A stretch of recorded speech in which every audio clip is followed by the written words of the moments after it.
Well, now Sony is coming forward and claiming that the leaks are not from anyone associated with Sony or Naughty Dog from The Last of Us Part 2. And I feel like the French Knight from Monty Python and the Holy Grail right now, where I'm like, pull the other one, Sony, pretty much. Hello, this is Mara Jade, and I'm here with another video.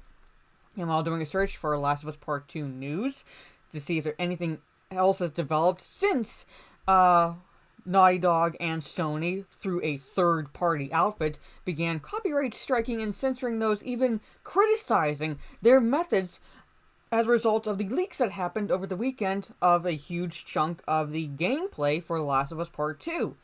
So, not a good look for you, and now you're claiming that the leakers, the individuals involved with releasing that said information, are not associated with you guys. So you're trying to wipe your hands of everything, even though you are firmly in that bed you made when you tried to inject agenda over story after you, Amy Hennig left, and you kept Neil Druckmann, who's made it very clear that that was from the get-go his purpose when he took over Naughty Dog. But at any rate, that's not the whole point of this article. I'm just going to give my 2 cents on what Sony claims about the leaks right now. This just came out, so it's fresh, and I've nothing else other than like maybe 1 or 2 articles where you could find about this. So I'm guessing that other sources are going to find this and run with it later on, but these are the ones I found. I found this one through IGN.com. I'm going to touch on other articles where I think that, no, I don't think this is the case, Sony, but this is the primary one I'm going to cover in this video. But at any rate,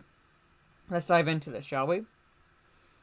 Sony has confirmed that the company has identified those who leaked large parts of The Last of Us Part 2 online, as well as that these persons were not members involved with Sony Interactive Entertainment nor Naughty Dog. In a statement first reported by GamesIndustry.biz and confirmed by IGN, Sony offered an update on its search for the leakers. And here's the update. Alright. Sony has identified the primary individuals responsible for the unauthorized release of The Last of Us Part 2 assets. They are not affiliated with Naughty Dog nor Sony Interactive Entertainment. We are unable to comment further because the information is subject to an ongoing investigation. Well, if they're not affiliated with your company, then why can't you kind of release that information? Who are they affiliated with if they're not working for you? Why are you hiding this information? Again, you granted it's an ongoing investigation, but you're claiming they have no ties to your company. So what are you hiding with not revealing at least some information as far as who the leakers are?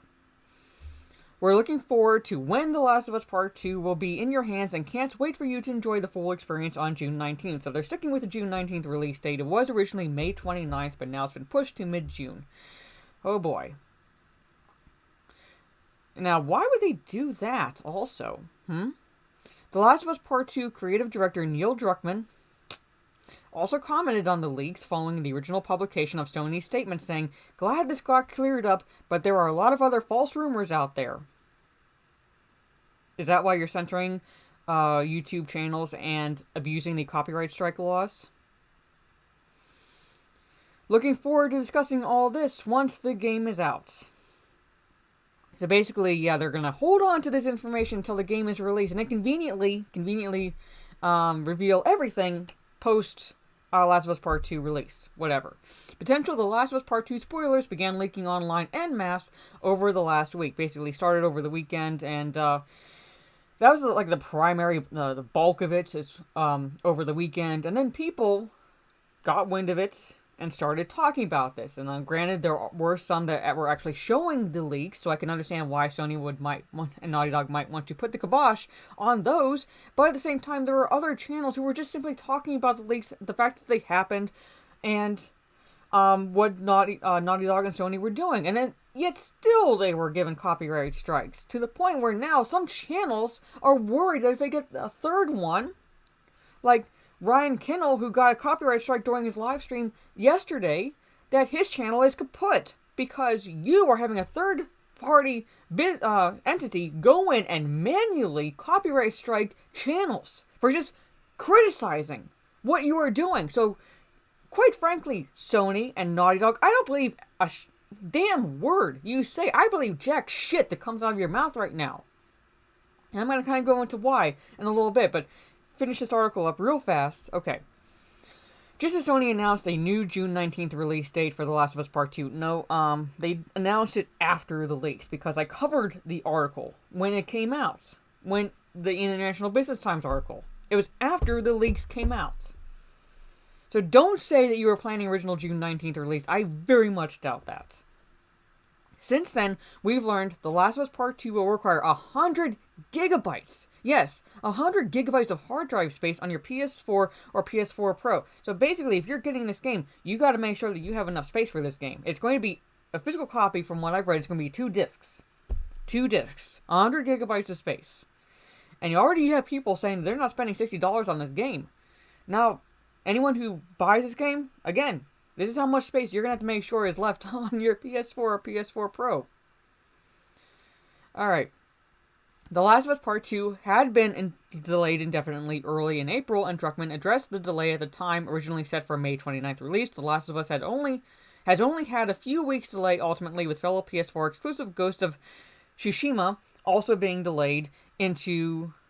or Tsushima, sorry, being delayed into July from its original June 26th release date.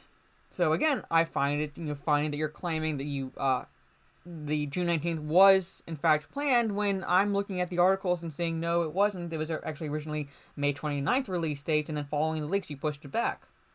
Why would you push it back if you were slating it to have it late May? You still would have a little bit of time. Then the leaks happened. But, so now, as I said, I found this article. IGN just came out. That's what Sony is claiming. And then you have this article on Bounding into Comics, entitled Rumor, Last of Us Part 2 employees could lose jobs if they voice concerns on its story. This I find a bit more credible because it ties into the whole crunch culture, the whole work environment that is part of Naughty Dog right now. The reason that we're hearing that this disgruntled employee, even though you're claiming it's the person is, or persons are not involved with Sony or Naughty Dog, and that is, you have this work environment where if they voice any concerns on the story, and down here in this one paragraph, with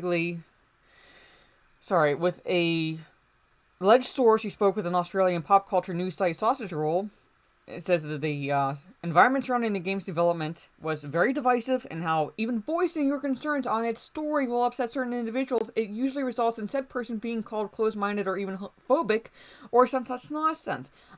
Given what Neil Druckmann has said, given his mentality, given how he has made it clear that from the get-go when he took over Naughty Dog from Amy Hennig, he had an agenda in mind. I believe this. Because I'm fitting all the pieces together, and this not painting a pretty picture for Naughty Dog or for you, Sony, even though you're claiming that the alleged leakers have no association with. So, both of you or Naughty Dog. And I found another one, and now granted, this is taking information from an older article from mid-March, I want to say, and I did find the article from Kotaku, so I'm going to put all the links that I'm going through in the description for this video, but this also denounces Naughty Dog's crunch culture. So again, I'm looking at this, I'm looking at the rumor surrounding how people are afraid of even saying anything critical of Naughty Dog, what Naughty Dog and Sony have been doing via a third-party entity, striking down channels who have done nothing wrong, who have committed no crime or no copyright infringement whatsoever, and you're claiming now that the leakers are not associated with Naughty Dog or Sony. You're trying to save some sort of face or dignity or whatever the hell you would call it at this point now. Quite frankly, again, I don't believe jack shit that comes from Sony or Naughty Dog at this point. I really don't. It's kind of a shame. It really is kind of a shame, but at this point, I'm going off of everything else I'm seeing, everything else I'm catching online. Again, this is taking from an article in March because they still had the May release date as part of it, but this article was denouncing crunch culture at Naughty Dog, and there are some things in this part that I found kind of interesting. Down here, about midway through, it says, the testimonies of 13 studio employees speak of a place where they are looking for perfectionists who do not hesitate to spend overtime in the company to take care of the details of the final game. As in other reported cases, the crunch, but workers get up late to avoid leaving their colleagues standing. This situation has claimed many victims in the studio since the release of Uncharted 4. another game that was now under Neil Druckmann, who has that has received criticism, a lot of criticism. I haven't played the Uncharted games, but everyone I've spoken with said the ones Uncharted 1 through 3 that were under Amy Hennig were great. Very well made, very good story, very good characters. Then he takes over, pushes out Uncharted 4 or whatever, and people are saying, no, this is not good. You are disrespecting the characters already established. So, including that of Bruce Straley himself, burned by the pace of work of the company. This is an article by Jason Schreier. I'm not sure how you pronounce his name. Again, I'm going to post the link for all these in the description for this video. Notes that of the 20 designers at Uncharted 4, excluding chief designers, 14 have left the company. 14. So out of 20, 14 have left. That's 70%. 70% have left the company. Alright? One of the problems they highlight is the absence of production service, which must be in charge of organizing the study and ensuring communication between the different parts of the project, in addition to preventing people to stay at work for more hours. It's your turn, or however they phrase this. Naughty Dog recently hired 2 producers, but the employees describe a philosophy in which employees are encouraged to be their own producers, which gives them great artistic flexibility, but also leads to lost periods of work due to lack of coordination. Again, some employees wonder how long this model can be maintained, which resulted in a large number of losses between the end of 2017 and the beginning of 2018 in the company, including veterans with more than a decade of experience. Some of those interviewed said they would leave once they got their post-launch bonus for The Last of Us Part 2. So I'm looking at this. I'm looking at the article on Bounding into Comics. And I'm looking at the Kotaku article where they talks about the crunch culture.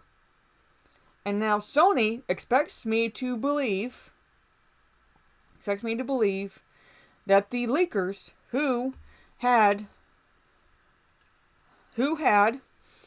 access to several builds and data that only developers have, the leaks themselves, you're saying that no, they were actually from people who had no affiliations with the company. Quite frankly, I'm calling BS on this. You are digging yourself further and further into this whole Sony and Naughty Dog. Stop while you're behind. You're making it worse. I don't know how you expect this to help or anything like that, because I'm only speaking from what I'm seeing. I'm looking at all these different sources and I'm saying I believe more this was a person who worked for the company based on the leaks that happened, based on what I'm hearing about the crunch culture environment, based on what's been happening at Naughty Dog since Amy Hennig left. Everything I'm reading has been pointing to, at some point, that straw is going to break the camel's back, and we're starting to see that. So, no, I don't believe this, but that's what Sony is pointing out. That's what they're claiming right now. At any rate, what do you think? Let me know down in the comments below. Do you think Sony is telling the truth and that these leakers have no affiliation whatsoever with their company? Do you think that maybe, just maybe, they are trying to save whatever face they have because of everything that's coming out about Naughty Dog's work environment and the crunch culture itself? Let me know what you think. If you like this video, leave a thumbs up, share on social media if you will. The plan is to do the weekly live stream I do with Lethal Lightning tomorrow, probably around 9 p.m. Eastern, but I gotta talk with him to see what his schedule is like. But until then, this is Mara Jade, and I'll catch you on with another video. If they keep up with this stupidity, another one on Naughty Dog or Sony. Take care.